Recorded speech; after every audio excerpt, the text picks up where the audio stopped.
இந்த சீனை வந்து ஒரு காமெடியாக வந்து இந்த படத்தில் வந்து வச்சுருப்பாங்க. ஆனால் இதில் எப்படி அந்த காமெடி எல்லாரும் சிரிக்கிறாங்க, இது எப்படி ஒரு காமெடி சீனாக வச்சாங்கன்னு எனக்கு சத்தியமாக புரியல. ஒரு காமெடியாக வச்சிங்கன்னா அதுலேயும் ஒரு அர்த்தம் இருக்கணும், மீனிங்ஃபுல்லாக இருக்கணும், அது காமெடின்னா காமெடி மாதிரி இருக்கணும். ஆனால் எனக்கு வந்து இந்த சீனை பார்க்கும்போது காமெடியாக தோணல, எரிச்சலாக தான் வந்துச்சு சத்தியமாக.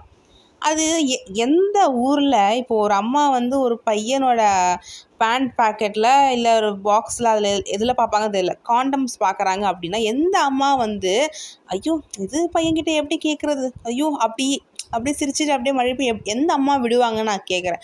இந்த படத்தில் அப்படி தான் விடுவாங்க, சூர்யாவுக்கு அவங்க அம்மா அப்படி தான் விடுவாங்க. எந்த ஊர்லையே அப்படின்னா அதே மாதிரி எதுக்கு சூர்யாவோட கேரக்டரை ஏன் இந்த படத்தில் இப்படி டேமேஜ் பண்ணாங்கன்னு எனக்கு சத்தியமாக தெரியல. ஒரு ஹீரோவை நீங்கள் காட்டுங்கன்னா ஒரு ஹீரோவை இப்படி அங்கே காட்டுவாங்க யாராச்சும்? அஃப்கோர்ஸ் இந்த மாதிரி சீன்ஸ் நிறைய படத்தில் இருக்குன்னு தான் நான் இல்லைன்னு சொல்லலை. இது வந்து சூர்யா சாரோட கனெக்ட் பண்ணி பார்க்கும்போது ஏன் இந்த மாதிரிலாம் வச்சாங்க அப்படின்னு தான் தோணுச்சு எனக்கு உண்மையிலேயே. இவர் வந்து பார்த்திங்கன்னா மந்த்லி ஃபாரினுக்கு போயிட்டு கேர்ள்ஸ் கூட அப்படியே ப்ளே பாயாக அப்படியே க்ளோஸ்னால் ரொம்ப க்ளோஸாக இருந்துட்டு வருவார். இதோட என்ன ஹைலைட் அப்படின்னு பார்த்தோன்னா இந்த விஷயம் வந்து அவங்க அம்மாவுக்கு தெரியும். ஆனால் தெரிஞ்சும் அவங்க அம்மா வந்து அப்படியே மழுப்பி இதெல்லாம் நான் எப்படி அவங்ககிட்ட கேட்குறது அப்படி சொல்லிட்டு விட்டுருவாங்க. இதில் என்ன இன்னொரு ஹைலைட் அப்படின்னு பார்த்திங்கன்னா, இந்த படத்தில் வந்து சூர்யா அவங்க அப்பா வந்து பார்த்திங்கன்னா செகண்ட் ஒய்ஃபை வந்து கல்யாணம் பண்ணிப்பார். விச் மீன்ஸ் செகண்டாக ஒருத்தங்க ஹீரோயின் அவங்கள வந்து கல்யாணம் பண்ணிப்பாங்க.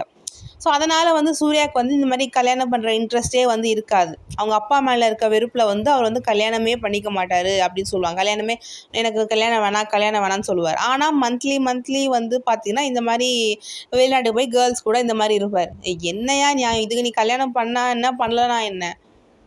அந்த சீன் பார்க்கும்போது ரொம்ப எரிச்சலாக இருந்துச்சு. எல்லாருமே வந்து அந்த சீன் வந்து ரொம்ப காமெடியாக இருந்துச்சு, நல்லா சிரித்தோம். எனக்கு உண்மையிலே எரிச்சல் தான் வந்துச்சு அந்த சீனை பார்க்கும்போது. இதை ஏன் காமெடியாக வச்சாங்க? இந்த சீனை அவாய்ட் பண்ணியிருந்தாலே அந்த படம் கொஞ்சம் ஓகே ஒரு நல்ல ஹீரோ அந்த மாதிரி ஒரு மைண்ட் செட்டில் வந்து போயிருக்கும்.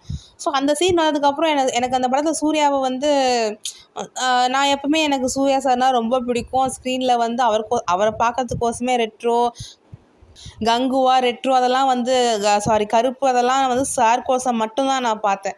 அந்த படத்தில் நான் அவ்வளோ அவரை என்ஜாய் பண்ணி பார்த்தேன். ஆனால் இந்த படம் எனக்கு இந்த ஒரு சீனாலே எனக்கு சுத்தமாக பிடிக்காம போயிடுச்சு. ஸோ இதை விட ஹைலைட் என்ன அப்படின்னு பார்த்தீங்கன்னா, ஹீரோ வந்து இப்படி தான் தெரிஞ்சுமே ஹீரோயின் வந்து ஹீரோ சாரை லவ் பண்ணுவாங்க. அதான் சொல்கிறேனே, இந்த ஓல் படத்துக்கு இந்த ஒரு சீன், அந்த 10 நிமிஷம் சீனு மொத்தத்தையும் கெடுத்து விட்டுச்சு. ஸோ இதெல்லாம் இல்லாமல் ஹீரோவை கொஞ்சம் நல்லவனாக காமிச்சிருக்கலாமே, அது ஏன் வந்து அப்படி இது பண்ணாங்கன்னு எனக்கு தெரியல. ஸோ இந்த ஒரு சீன் வந்து இந்த படத்தில் வந்து சுத்தமாக பிடிக்கவே இல்லை. ஓல் மூவியே போர் தான். அதில் இந்த சீன் வந்து படத்தை ரொம்ப பாழ் பண்ணிச்சு.